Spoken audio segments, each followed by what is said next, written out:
Hey everyone, welcome back to another episode of the Relentless Goal Achievers podcast. And this is going to be a pretty interesting topic and conversation today with my good friend Steve Class. He is a professional speaker and a business coach. We're going to dive into some pretty awesome things entrepreneurs can do to grow their business. As he started his own company, grew it, and sold it within 3 years. We want to learn from people like Steve. Before I welcome Steve officially to the show, if you're not in our Facebook group, go check it out. Relentless Goal Achievers. It's a free group on Facebook. It'll give us a chance to connect and chat there. But Steve, welcome to the show, my friend. I really appreciate it. I kind of want to hire you just to do my introductions from now on. Oh yeah. All Streamlined. right. Yeah, that was Cool. professional. I'll send you a proposal. Yeah. Send me the bill. Exactly. It's a pleasure to be on the show. I can't wait to dive into this. This is always exciting for me. Yeah. So I get a lot of people who want to come on the show. Like literally by a lot, I'm talking about 3 to 4 probably requests today. So I don't know how that compares to Ed Milet or Lewis Howes, but Sure.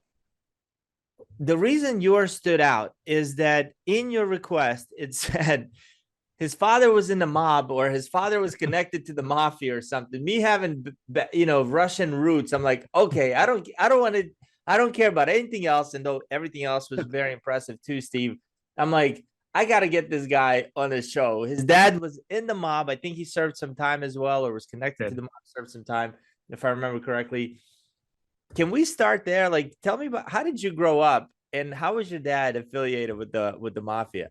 Yeah. So I grew up in Brooklyn and Staten Island, New York. And for those listeners out there is a higher percentage of Italians in Brooklyn and Staten Island, particularly Staten Island, than any other place in the United States outside of Italy, which is astounding. Usually they're second and third generation.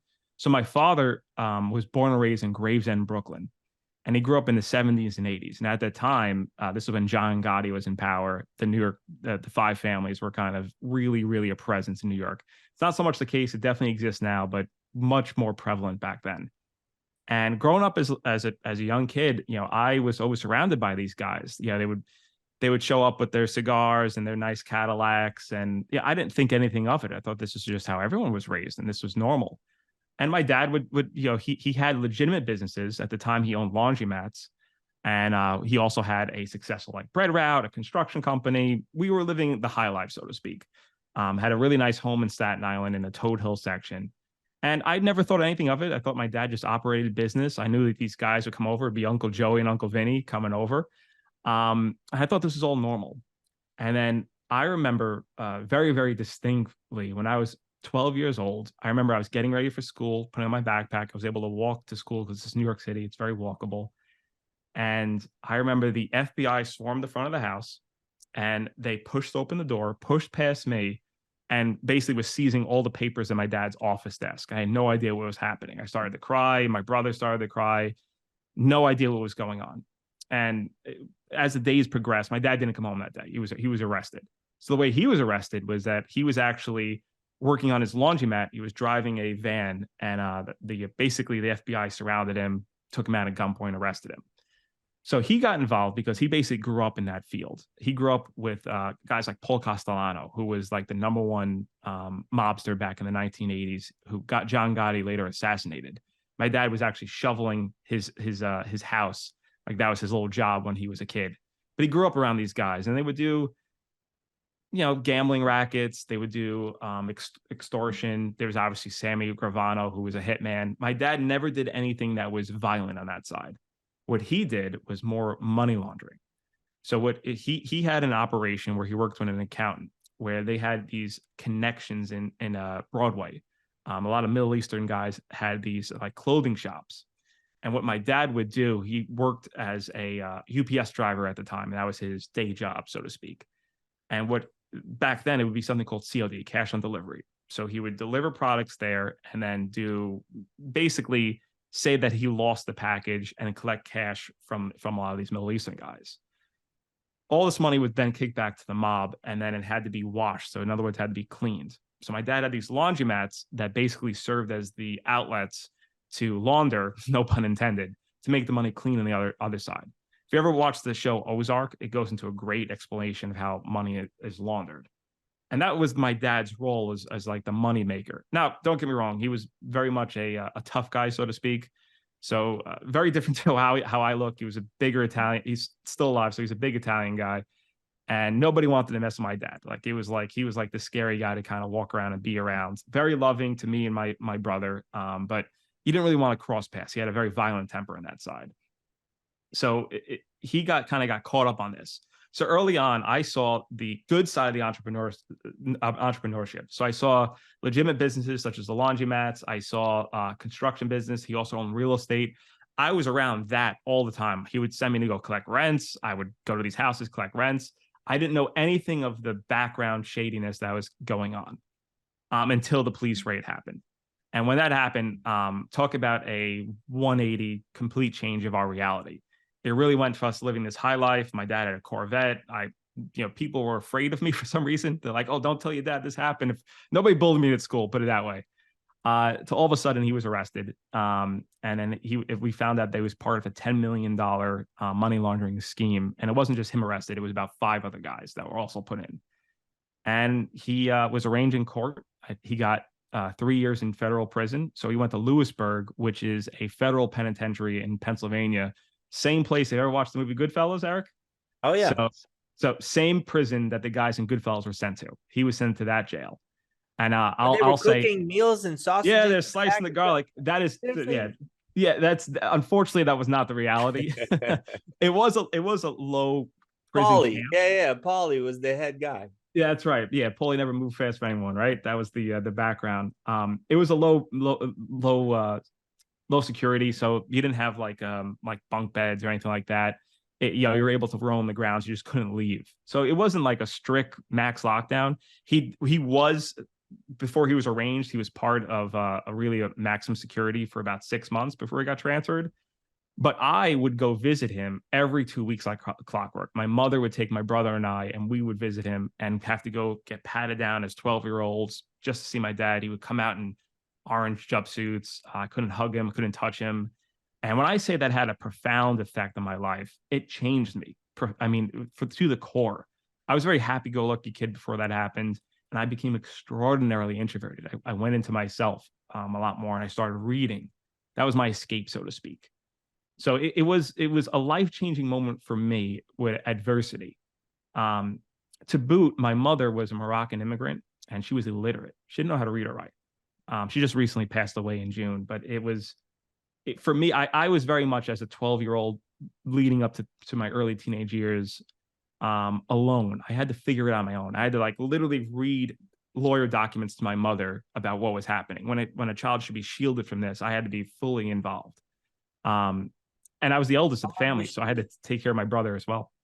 So sorry for your loss, Steve. Thank you. How long was she here that she couldn't read or write, or she just couldn't read or write since even in Moroccan? Do they speak Moroccan or is it Arabic? Arabic. Yeah, it's Arabic, but it's their own dialect. So they have a twist on it that combines kind of French and Spanish elements. It's a very unique dialect. So she was raised by a strict Muslim father who had 6 wives all at the same time. This is in Morocco in the 60s and 70s. And she was basically at the age of 8, she was forbidden to go to school because he didn't want any other men looking at her. So she didn't learn basically from her father how to even read or write Arabic or French, which was the native languages there. Obviously she knew how to communicate. She was a street smart woman. And her father actually, if you want to hear a crazy story, he ended up kidnapping her and her 2 siblings. There were 6 of them. Took 3 of them and he brought them to a remote farm to keep them away from the Western influence of the world. So they were living in a village of this place called Kenitra, which is outside of Casablanca. And they took them to a very, very small remote town, like hours and hours away from her family, and left her there for days on end when she was the same age as me when my father went to prison, for her to take care of her siblings and her family. So you can see this is like a legacy of pain almost in a way. She later escaped from that, went back to her mother, and then when she became I want to say she was 15 and 16, she ended up legally marrying a Navy guy and escaped Morocco and her father to come to the United States. And it wasn't a forced marriage or anything. There was no love there. It was more of like, I'll help your mother out to get her out of this situation type of thing. I think the guy might have been actually gay. So it was very Yeah, much just like, Navy. right. No. Yeah. Hey man, I'm in a Marines and Navy. Any sailors listening, you guys get it. I got nothing against the Navy, but Yeah, you don't I'm have to, gonna jab you where I can, and you're gonna tell me that I eat crayons, so it's okay. yeah, there you go. There you go. It's all in the family. Yeah. So my mom came to the United States and then later met my father, who was also in the Navy years later. But look, my father was forced into the Navy though, because before he was arrested, he was involved in a I want to say it was a counterfeiting scheme when he was like 18 years old. So it was either go to jail or go into the military. And he purposely picked the Navy because he just wanted to like travel and check out different ports. And that's how we met my mother. She was stationed in Norfolk, Virginia. And then, that's how I kind of came about. So I have a very unique history of having it where I faced adversity extraordinarily in my youth, where it kind of set the stage for me to build out an armor where most things that bother other people, I kind of just slugged off. I'm like, well, my dad was in jail. My mom doesn't, she did her best, but she wasn't the guidance there because she didn't have the opportunity herself. There's not really much that bothers me anymore because of this, because it's like I went through hell, so to speak, when I was a kid. And I always say no one should, and people have had way worse stories than me, way worse. I mean, look what's happening with Israel Palestine right now, the kids that are involved there. But the adversity you face as a young person will have a profound effect on you, whether that's going to be negative and you fall into drugs and alcohol and you play the victim card, or you pony up and say, hey, why did this happen to me? How can I get through this? For me, it was all about service. And I didn't know that when I was a teenager, that accumulated as I grew into who I am now, where I noticed as I helped other people, particularly my mother, my brother, and other members of my family, I came alive more. I came out of my shell and I was able to express myself. And I made a vow to myself when I was 18 that I would not end up like my dad when it comes to being in prison and putting my family through that. Now, my father and I have an excellent relationship now. I speak to him probably 5 times a day. I love him to death. At the time, though, it was very much like, why is this happening to me? And how can I prevent this from happening to anyone else? So I took that in me as an entrepreneur. And I really wanted to give back to anyone in the service business. So I led with purpose on that side. Now, I was an entrepreneur from out of the gate. I worked typical corporate America 9 to 5. I thought that was the route. I want to be an entrepreneur and I kind of scale a ladder. Patrick McDavid speaks about that a lot. And I thought that was the path. I thought real estate was a great way to kind of get started. Maybe I'd buy a property every other year and then retire, so to speak, when I was 40 and then pursue my passion. But again, the adversity comes unexpected. You plan and God laughs, so to speak. And COVID happened, and I got laid off, and my wife got laid off at the time. And we lost both of our income streams overnight, pretty much. And that's when I had to pivot hard to start up a business. But before we get into that, I know I've spoken a lot, so I'll if you need to expand on any of the mob stories or any of the Morocco experience, happy to help. Absolutely, man. How long did your dad end up doing time for? 36 months. So Jordan Belfort served the exact same amount of time, the Wolf of Wall Street guy. So 3 years. 3 years, and then we basically lost everything. So he lost pretty much all the businesses except for one laundromat. And he came out on fire. So he refinanced the house we were living in. Thankfully, we didn't lose it. He really, really turned a new leaf and hit the pedal to the metal when it comes to rebuilding his business. And now I'm already a teenager, so I was part of that journey of leading it. And that's when I learned what direct, marketing was. Like we did door flyers for his laundromat back in the late 90s of just door to door doing these hangers of specials, like first delivery free type of situation. I learned through trial and error based as a young man. So I had that advantage in me too of having a natural born hustler on there as a dad. So you take the good with the bad, put it that way. For sure. Now, was your dad first generation Italian or was he born here? He was actually 4th generation Italian. So it was my great grandfather came here to Ellis Island back in like 1911. Funny enough, he mentioned that because I'm trying to get dual citizenship with Italy right now.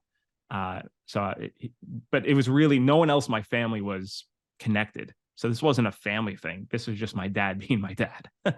he surrounded himself with the wrong group of guys, and he at the time wanted the quick and easy money as opposed to any other facet. And he was still a very smart businessman. He could have made his money elsewhere, but I think the allure of the lifestyle, being respected, being able to walk into a restaurant, getting the seat up front, having that power, so to speak, is what really drew him into the Mafia family life. Now, he wasn't high ranking, wasn't like a captain or an underboss or anything like that. It was very much on the lower end.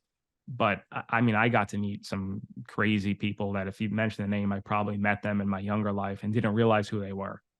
So That's great. Tony Soprano. No, I'm yeah, kidding. exactly. The James Gandolfini, right? Rest in peace. Did your mom and dad stay together while he was in prison? They did. Yeah, I owe that all to my mom. She's the one who kept us together. It was her heart and her love for my father and for us is what kept us going. She was loyal to him to the very end.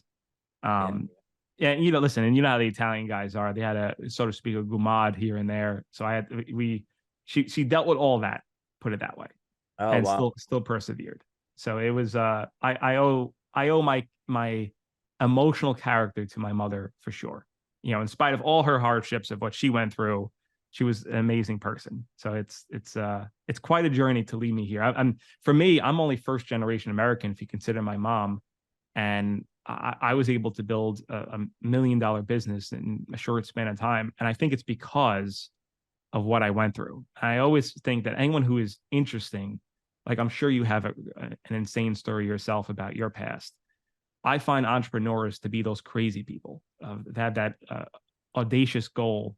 Now, not all of them. Some people have great families and they're still successful, but I don't think there's as interesting of a person to speak to that you could connect with in some cases. So I'm grateful for what happened to me. I don't wish it on my kids. I raised my two kids in a completely different manner and facet.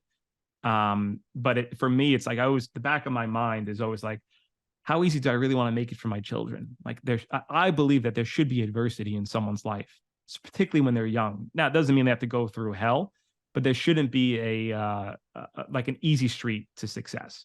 There's always should be some form of struggle, so you appreciate it when you actually do get there, in my opinion. Yeah, for sure. What job were you like? What was your job before you got let go during Yeah, COVID? so I 10 years I spent as a DJ, which was an interesting field. I did weddings, I did nightclubs, the whole thing in New York City. That was my side job. And my main job, though, was sales and marketing for events. So I would do these big conferences, nonprofits, you name it, typically in central Manhattan at different venues.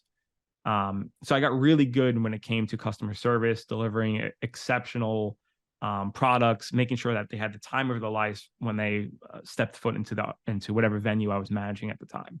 What was your And that's favorite venue? my favorite venue. So there's a few. There's a Rainbow Room, which is in New York City, which is a classic place to be. Where I particularly worked, I think they shut down now. It's called Canva, and they had like these floor-to-ceiling projectors that would create a 360 view of whatever you wanted the room to be. So you want to be on Mount Everest, it's the whole room now. It was really, really cool. You could kind of create whatever you want, whatever your dream scenario you wanted it to be. I've gotten to meet some cool celebrities like Cardi B. I did a party for her daughter at this venue. She's exactly who you think she is. She's not acting, believe me. That is her personality. I've gotten to meet some politicians, and I realized a lot that they're just regular people. They just happen to be famous in a way. Sure. So I've become immune to meeting. I'm sure there's a few people on my bucket list that are more entrepreneurs, like in my light you mentioned, that I would probably be more gaga eyes over. But other than that, the typical celebrities aren't as interesting as people like to think they are. Oh, for sure. So Yeah. so we're in COVID. Obviously, New York shut down like crazy, and the events business, I can imagine, was non-existent in person. So you get Exactly. let go. I mean, they let you go. Your wife loses her job. And where are you mentally and what do you do? Yeah. So I was temporarily in a bad headspace because my wife was 6 months pregnant at the time and we lost our health care. I'm like, Jesus Christ, like, what am I going to do now? I knew I knew right then that I never wanted someone else to dictate my life. I never wanted someone to say, you're fired, let go, whatever the reason happens to be, and they can just dictate the rest of my life. And I was also the type who always resented having to ask permission from my boss to take off a day or go to a doctor's appointment. I'm like, I'm never going to let someone dictate my future ever again. literally from that phone call, within 5 minutes, I was formulating this in my mind. So I had to look for opportunities to capitulate. I have a love for hospitality, particularly in sales and marketing. I also have a knowledge base of real estate. I had just started investing in real estate. I only owned about 2 to 3 different houses, so fairly small scale. I read Rich Dad Poor Dad, and that was kind of set me in stone to be more the entrepreneur there. So I took a look at the landscape. I saw in COVID, people were fleeing the city. They were going to the suburbs for the most part. So whether you're in New York City, Chicago, LA, Los Angeles, San Francisco, you're getting out for the most part, particularly in COVID. And I knew that not everyone was going to run to Florida or Texas. They didn't have maybe the means or the family obligations. So I started looking at the outskirts of New York City, mainly Westchester County and Fairfield County, which is in Connecticut. And I said to myself, I bet that there's a way that I can create a property management business. So I expand my real estate portfolio using other people's money, so to speak. So without me buying real estate, because I was tapped out of money at the time, I can offer a killer product that is customer service oriented and hospitality focused in the property management sphere. Because in most cases, when people think of property managers, they think of like a more of a schleppy key ring type of guy. I'm sure if people are real estate investors who listen, have worked for a property manager, probably not all that thrilled with the level of service. You can't get a hold of the owner, can't get answers in a fast paced, communicative way. So I was like, I bet you if I brought high level of service with a killer product, I'm going to be successful, especially if I bring my sales and marketing background into the fold. And for me, it was a way to have my own business that was recession proof too, because no matter what, people need a place to live. I don't care if there's a recession again, people are going to be renting and they're going to be paying rent. Even during the Great Recession of 08, the market dipped 20, 30% in real estate, rents went down 5%. So there was always a stored value there. So I started really kicking into high gear the sales and marketing aspect. Now I'm from Staten Island. I focus on upstate New York because I know the rents are typically higher there. I was going after what's called Class B or Class A properties, which is a little bit higher than your typical property. I wanted to go after the millennial tenant, someone who was in their early 30s, who wanted to walk into a house. It was turnkey, ready to rock and roll, and there was no issues because most people my age, I'm 33, they don't know how to fix anything. They're not interested in it. They're not like our parents' generation who are blue collar, who like rolled up their sleeves. So I created a really kick-ass marketing, and I used Mr. Hormozi's strategy, which is the book behind me, of having a great offer. So I kind of did a checklist of what the pain points are in real estate. Pain point number one: what if the tenant doesn't pay me rent? What if something breaks? How expensive is it going to be? What if there's a fire? Going down the list of like the what ifs, and then I'm creating solutions and answering them based on my offer. So easy for me. What if your tenant doesn't pay rent? Well, then I work for free. Not only do I work for free, but if I have to evict them, I'm going to pay for the lawyer to get them out. Wow. Simple solution. That's how it basically sets in stone. That's how good my screening process is of who I'm putting into your house. Number two, if you have a maintenance issue and it's an emergency, I have a 24/7 maintenance portal now. No matter what, someone's going to answer the phone when you call to make sure that this is taken care of. If there's a leak, someone will be there within 2 hours at least to shut this thing off and evaluate. And you do this all through systems and there's a lot of software out there that you can use to help mitigate this. But creating these really great offers, it makes it so the decision to hire me is a no-brainer. Or if you try to do it yourself, you're going to have to pay for your own lawyer if you pick the wrong tenant. I'll pick up the bill because that's how much I stand by my product. And I did a really great Google ad campaign. I integrated what's called a VSL, video sales letters. So someone went into my CRM software. They found me on a landing page. They'd automatically get an email as a video of me saying, thank you so much for reaching out. So I want to create that personalized relationship from my hospitality background to build up that know, like, and trust value. And every single day they were getting hit with more and more value add of like, not even trying to sell my services, more of like, hey, here's 5 common mistakes I see landlords make all the time on their lease. This is what you do to prep your house for winterization. Winter's coming. This is what happens. Where you had these videos, Steve? Yeah, so all these videos I have built into. I've been using. It's called Lead Simple. I've moved away to a different CRM platform, but these videos are extraordinarily easy to coach someone along to create. And I always advocate that the person who's the owner of the business do these videos. Yeah, but how did you get your ideal client to see them? Right. So yeah. So you have to go where the clients are fishing, right? So my target audience was what I would call accidental landlords. So these weren't professional real estate investors that were buying 50 units plus. These are people like you and I who maybe own 1 to 2 houses, and maybe they're leaving their area for greener pastures. I know we just had an offline discussion. You went from DC to Florida. So someone who owns property in DC and is going to Florida doesn't want to sell, wants to rent because they want to just like, hey, just in case it doesn't work out, I want a place to go back to. That was my ideal client avatar. So it's very simple at that point. You're actively looking for a property manager. I don't have to do outbound. It's all inbound on my end now, because someone could just go into Google, property manager, DuPont Circle, Washington, D.C., and then immediately, based on a really good SEO campaign and marketing, either my Google ads going to be on the top one, or eventually I'm going to rank to be on the first page. And then it's all about getting that value add there. For property managers, and I say it's a property managers, you could be a plumber, you could be a roofer, you could be an electrician. There's a need for these services. People are actively looking for it. If you have a leak in your bathroom right now, you're going to go to Google if you don't know anyone on your phone book, on your contact list, and you're going to look up plumbers in my area. And the first person that picks up the phone and answers and says, hey, I'll be there in an hour, is going to win your business. You just want the leak and the pain to go away. Right. It's the same thing for any service business. In my case, it was property management.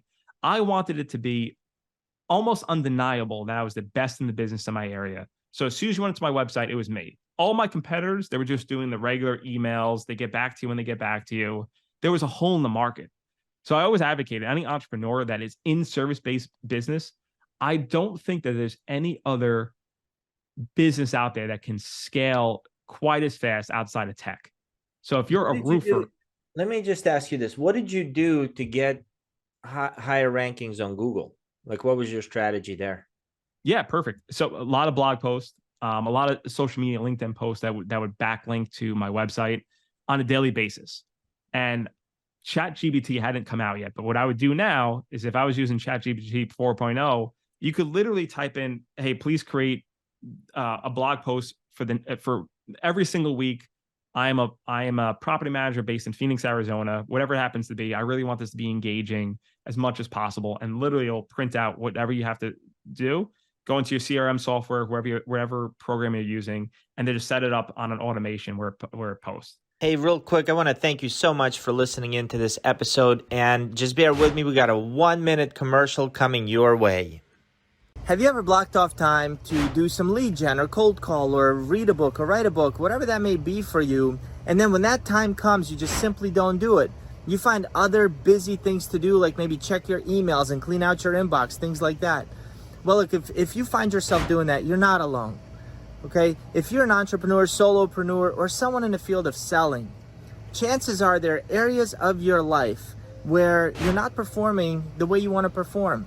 You probably feel alone. You don't know which steps you need to take next.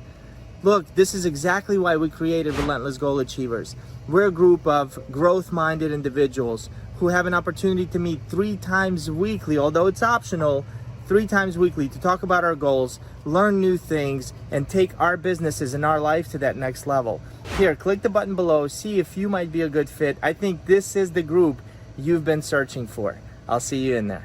Same thing for your Instagram, your LinkedIn, your social media. Everything should be linking back to your website to build up that credibility in Google's algorithms that can capture this outreach. And you should be on all platforms. LinkedIn, so I feel like if you put a link on the post itself and not in the comments, LinkedIn and other social media platforms, they limit the viewers that are going to see it, because technically you're taking them off the platform onto your own site. And so a lot of the SEO and marketing people will recommend not to put a link into the post. Now, are you saying you were doing articles and within the article there was that, or is it like a post? No, so usually it was articles, and within the articles was a link to my website or my booking calendar. But mainly it was my website that I was developing more than anything else, by having these blog posts that are built into the website, because those are going to rank easier, to your point, than a LinkedIn or a Facebook would. And eventually, and for me, there wasn't a lot of competition, as opposed to if you're a realtor, there's a million realtors in whatever city you're in or township. There was probably 4 property managers in my entire county. So it wasn't that hard for me to rank to be on page number 1. Within a month, I think I was up there. So it's not that crazy. And then obviously the Google ad is going to have it where you're at the front and center of that landing page. It's all about getting people the leads that come into the door, and then having a really great back end marketing and CRM program to keep them engaged, because the end goal we all want to do here is to convert them into a client. And the way you do that is just value add by sending them, once they're in your email pipeline, text message, whatever it happens to be, building up your relationship with them before they even get to that discovery call and you meet face to face, or it's the Zoom call. And that's kind of what my coaching program is now, is I take people through how to develop that. And it's surprising to me how people don't have these systems in place to build out that pipeline. But I don't want to get ahead of myself, because I know that I recently sold my business, but we were speaking about how I was launching it before. Yeah. So, okay, got it.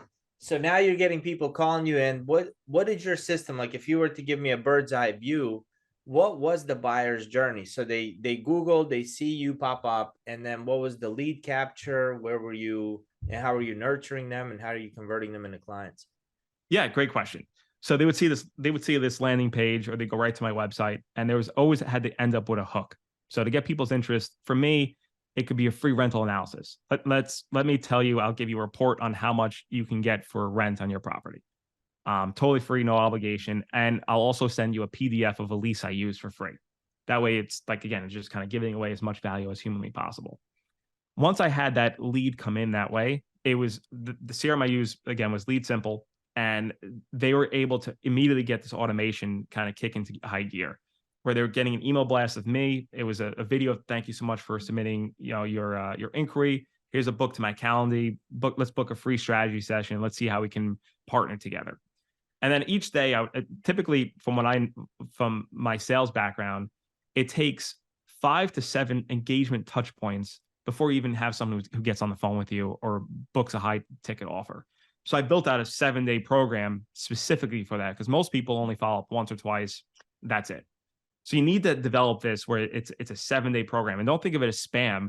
It's not spam as long as you're delivering really great high value information to your potential clients. So each day was a tip. Like tip number 1, 5 common mistakes. Tip number 2, how to evict a tenant. Tip number 3, how to put your home on a maintenance calendar block, for example. And every time that video format that's getting emailed out, all video format. And I always recommend Vimeo as opposed to YouTube. It just ends up syncing better, whatever software you're using. All video format, and then there would be an email body that corresponds whatever the video is. And very much so that it was built on the idea of just really building up that, like, this is who I am. I'm the owner of the company. We're a small business, family values. Reach out to us, and I promise we'll take care of you like your family. And that was like the underlying message throughout the 7-day campaign. Once that's half the battle. Once they book a discovery call, and I always advocate Calendly or whatever calendar software to make this automated, have it connect to your calendar. So from there, they can just set up a quick discovery call. And then once they go on discovery call, now you're taking them from the lead from a new bucket, new lead to a new bucket called made contact, whatever you want to name it, a hot lead. And now they're on a separate email campaign that's prepping them for this call. Like, hey, we have a call within 48 hours. This is how we best prep for the call. If you're a real estate investor, go to PDF number 1. If you're an ex landlord, go to PDF number 2. And then it breaks down all like just helpful tips to prep for the call of like what our fees are, what to expect. Then we also even have a jot form built in there where you can answer questions of like, is your place vacant? Is it you currently, kicking out a tenant? Is there work that's needed? So that you build up an arsenal. So when you get to the discovery call, you as a salesperson, ready to rock and roll. You know exactly who the person's about. You have an idea of what they're looking to do. And then this is the most important aspect of a discovery call. By far, shut up. Just let the client do the talking. Ask poignant questions.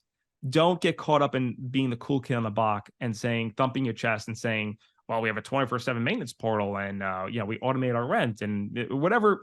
I'm using property management example. You could be a DJ. You don't say like, oh, I'm the number 1 DJ in town, and look how cool I am. Look all these videos. You could be a photographer. You don't want to showcase all the cool weddings you have, because what if they're booking a bar mitzvah?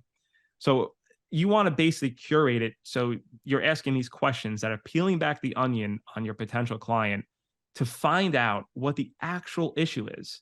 Maybe this is not really an investor. Maybe this is someone that is their Aunt Sally just passed away, and they just want to have a great tenant in there. They don't care if they make money. They just want a warm body in there.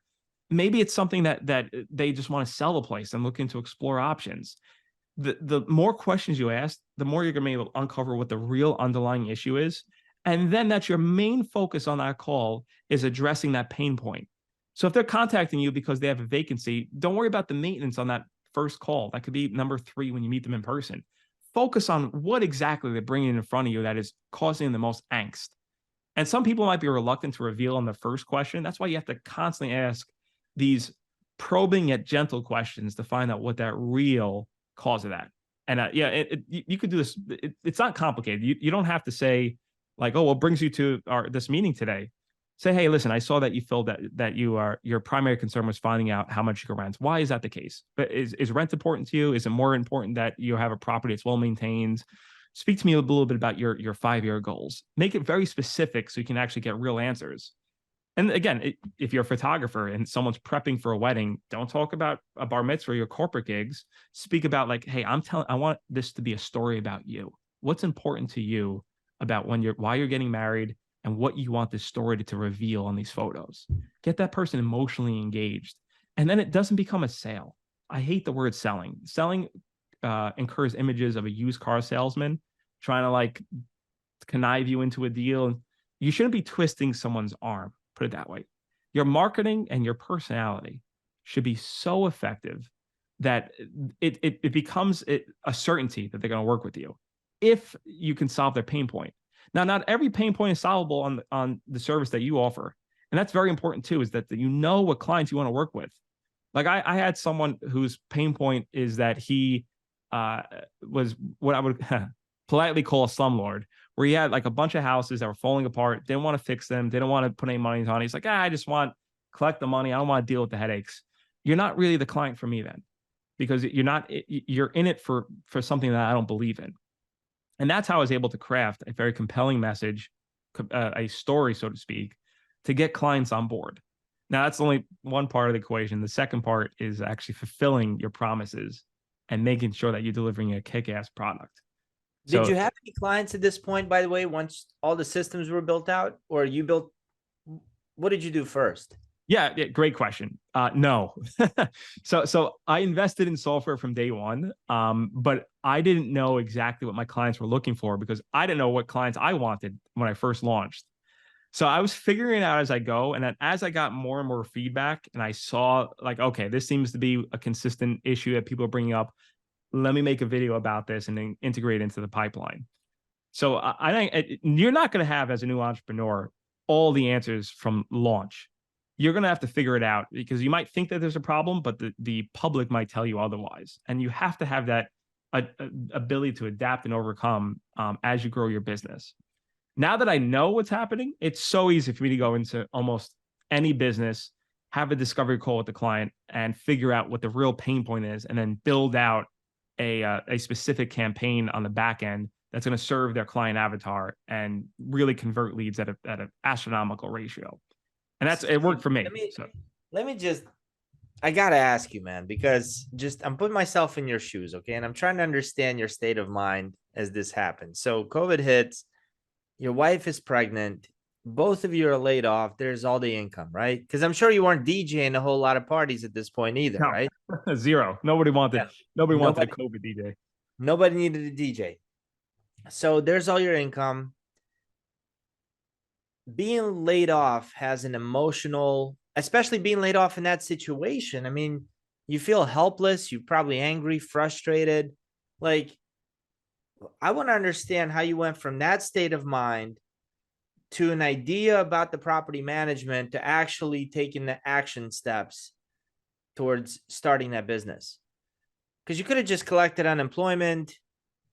I don't know what other options you would have had back. I mean, try to find unemployment, coast, and eventually you cross your fingers that COVID will eventually subside, which it did, and find a job in my field again, right? That's the easy option. Yeah, but there was a lot you had to overcome at that point. There's emotional, there's, logically, how am I going to pay my bills? New York isn't the cheapest state to live in, right? Like, do you remember your state of mind and how you took those steps? Absolutely. So going back to my childhood and having what happened to me with a father in prison, a mother I had to help continuously, this seemed more of a speed bump in the road than a mountain to climb, because I feel like I went through that. This isn't that bad. And I knew that I basically burned the boat. Like I wasn't going to go back in any other option. So for me, there was an intensity that I cannot describe of I cannot fail, because if I do, it's going to affect my unborn child. And when you have that level of intensity, there is no turning back. I was going to do everything in my power to make sure that my daughter was going to have a better life than I had growing up. So that is what really spurred me into action. And if I would have failed, it wouldn't have mattered, because I would have done any job imaginable to make sure that there was income. I would have swept floors. It didn't matter to me. As long as you did with integrity and you put in the effort, be the best janitor in the world, and I would have been proud of myself. But it did work out for me. And I always say, as far as the decision-making process, I left New York City. I ended up keeping the condo that my wife and I lived in, and I used whatever spare change we had set aside as a down payment into a duplex into Connecticut, because I wanted to move in. They call this house hacking. I wanted basically to take the worry of bills and reduce that as drastically as humanly possible away, so I can focus on this business, so I wasn't making rash decisions. So I rented out my home that I lived in, barely breaking even. That wasn't the point though. And I bought a place that was in Connecticut for $350,000. You can't even get a studio in New York City for that price. Right. And I was like, you know what? I'm going to commit to this, where I'm going to have a tenant who lives on the other side of me, who's going to pay rent, and I'm going to break even on my expenses. And I still live into that duplex to this day, in spite of making a decent amount of income, because I wanted to have that ability to take huge risk with a little downside. I traded in my cars. I drive a 2017 Honda now. No shame in that. For me, I rather have the low expenses. Still, I'm not living impoverished by any stretch of imagination. We still got to eat. We still live our lives. I travel at least once a month and do the digital nomad thing somewhere overseas. But because I was able to take that step back and reduce all these expenses to the bare survival income, I knew that all I needed to do, I did the math, was to make $500 a week to be able to feed my family, pay off whatever student loans I still had left. Thankfully, they're deferred at the time, and maintain my normal lifestyle. And if I couldn't make $500 a week in 3 months, then I should not be an entrepreneur. I should be working for someone else. So all I had to do was make $2,000 a month, Eric, and that was it. And that was the goal I set myself. And I gave myself a 90-day window to achieve that. And luckily enough, it's not that hard to hit $2,000 a month when you're selling something. So for property management, you get 10% of whatever the gross collected revenue is. All I had to do was work for other investors and bring home, Bring home $20,000 in rent income to make my $2,000 a month. And then you just start doing the math. I'm like, okay, well, what do I need to do to achieve that? Okay, I need to have 4 homes bringing in $5,000 a month. So I need 4 clients. That's it. Because New York City, the Westchester and Fairfield, the rents are crazy. The average rent is like $4,500 to $5,000 a month for a single family home. So if I can't get 4 clients in 3 months, then I have other issues. Like there's something wrong with my offer, there's something wrong with my marketing. And lo and behold, thank God this all worked out, and I was able to scale and snowball this. And then it led into something that was very interesting. After about 6 months of doing this, I want to say I had about 25 houses I was managing. So I was making a living now. I was making like decent money. I wasn't impoverished anymore. And I noticed that I was paying a lot of vendors a lot of money. I was paying handyman, electricians, and plumbers to fix a lot of these units up, painters, you name it. Anything that's associated with cleaning up a house. It's like I just gave these guys $200,000 worth of business in just 6 months, spread across various subcontractors. I'm like, why am I not making this money? Like, what am I missing something? Like, I have the clients. Like, I have the hardest part. I have the relationship. All I'm doing is sending them to a house to fix something. Like, it's the easiest job in the world. I don't even have to worry about the client. I am the client. So I did something when I coined this cross-selling, where I'm like, okay, I bet you if I internalize this and made this into a business itself, it's going to be successful. And as long as I had a really good operator, a COO that is able to handle the work crews who knew construction, because you don't want me hanging a picture, Eric. Like, I'm horrific when it comes to construction. I was able to scale this. And the person I brought in was my dad. So full circle here. So he straightened himself out on that sense, and he did know construction very, very, very well. He worked construction since he was a teenager. Legitimately, wasn't like a no-show job. And I brought him as a business partner to run the construction jobs, and that scaled probably 10x in a year. And that was doing close to $1 million by 1 year, just on my book of business and property management. And that's when I was like, okay, this is, now we're rocking. Now we have a system in place. And I encourage that to any service-based business owner. Look for opportunities of where you're paying or referring business, and you're like giving someone $50,000 a year worth of business, or a trade, what happens to be. So if you're a photographer and you're giving a videographer person $100,000 worth of business, you should probably internalize that into your business. And everyone's like, oh no, I'll leave it to someone else who's the expert in the field. That is limited thinking. All you have to do is find the right person who already knows that industry to be the head of operations. You're already doing the sales naturally. You have the clients. So you can expand into any field in this. You could do videography. You could open up a DJ center. You can, whatever it is, a venue even. So there's going to be opportunities in any business that you're in to cross-sell based on who your subcontractors are. And most of these businesses are going to have subcontractors. You could be a restaurant and you have fish delivery coming in, property management, construction. I also ended up opening a real estate brokerage because I had clientele who wanted to sell their homes, and I was referring business out. I'm like, I got to internalize this. So I built this up from literally the ground up. However, there was one key point that was missing in what I was doing. I was making good money, but I wasn't fulfilled. I felt like there was a lack of purpose. I didn't look forward to the days like I used to. It wasn't fun for me anymore.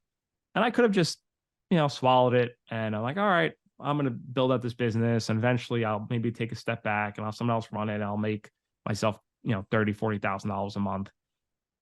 But I knew that it was going to take years to get there.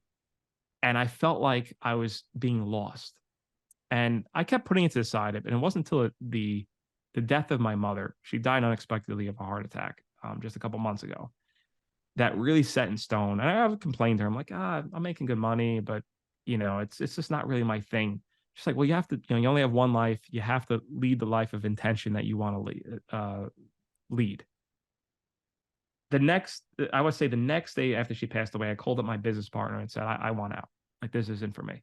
I want to do something that has a lasting impact for myself and for other entrepreneurs. And for me, that came to coaching. And I have high aspirations. Like, I want to start small, and I want to really build this out to an entrepreneurship hub, because the way I look at it, small business owners in America are the bravest, most ambitious people in the world. There's a ripple effect. So if I'm able to help someone who lives in Fort Lauderdale, Florida, expand their business and double their revenue and bring on more employees, I'm affecting that local economy in a very small way. But to me, that's so fulfilling, because it has this ripple effect that is unforeseen, like the butterfly effect, so to speak. And now my goal is to help 10,000 entrepreneurs reach $1 million a year in revenue. And man, I can't say, I go to work excited. I love having these type of conversations. It drives the juices. And just because you're a small business owner doesn't mean you're free. You could easily have traded one job for another job. And that's exactly what I did to myself. I was putting in crazy hours, and I didn't really enjoy what I was doing anymore. I felt like I was spinning like a hamster in a wheel, just unrelenting cycle. And I know that I was capable of more. And I felt like I was not fulfilling the potential that I was given. And I think that's, if you ask a lot of elderly people on their deathbed, they're going to say they work too hard and they have a lot of regrets of things they didn't do. So I want to take another chance. Now I have some financial backing. I wasn't the poor guy who I was in 2020, so to speak. I was able to take that leap of faith again, sell the business, and now do something that I don't know if it's going to work out, but I'm going to give it my damn near hardest to kind of get there. Man, it's freaking awesome, man. And now you're out there helping entrepreneurs, you're coaching them. Where can people find you if they're interested in learning more about your coaching services? Yeah, absolutely. They could just go to my website. It's successwithclass.com, or go to my Instagram, Stevie Class, STEVEYCLASS. and shoot me a DM, send me an email note. I'm giving away my free ebook that I wrote. That's right above there for free. It basically is like how to launch and scale your business to multiple 6 figures and eventually getting to 7 figures. And I'm also doing some professional speaking. I have a TEDx talk coming out hopefully in March, where I want to espouse the message of having a purpose-driven entrepreneurship journey leading through service and overcoming adversity. Because I really feel deep within me that the more people that I can impact, who can then impact others, is going to be the cycle of life that I want to lead and complete. So that's my mission these days, is that it's helping other entrepreneurs and impacting as many people as humanly possible. That's awesome. And you gave a gift to our listeners to put into our arsenal. What was that? The ebook? That was the ebook. Yep. Ebook and a free 1-hour, no obligation session where I can just give free coaching. Come with me with a problem, and we're going to work our damnedest to solve that problem. And there is do not have to pay for it. There's not going to be a sell at the end of the conversation. It's how much value can I possibly give to your listeners to overcome whatever problem they're having in their business, or if they're feeling like they're stuck in a 9-to-5, how to get out of that 9-to-5 and come up with a strategy plan. Happy to help. Love it, man. Thank you so much. You over-delivered, Steve. I loved our conversation. Is there anything that you were hoping I would ask you that I did not? No, nothing yet. I would say plans for me in the future is that now I have to figure out how to build out a business that is remote centric, so I can work as I please. I would love to be in Tuscany, Italy, in Medellin, Colombia, Buenos Aires, wherever it happens to be, and run a remote team. That is my next journey. So if you have some advice on that, I'm all ears. Yeah, I totally do. I'm building out the same thing. Good stuff, man. Good stuff. We'll talk. Awesome, my friend. Hey, thank you guys for tuning in. We appreciate you. Be sure to join the Facebook group. Check out the arsenal. There's a ton of free gifts and PDFs and classes and videos that are just there for free to help you grow your business. The link is in the description. And if you like this, share it. Tell your mom about it. Tell your friends. Super appreciate you guys. We'll see you on the next episode. Have a great day, everybody.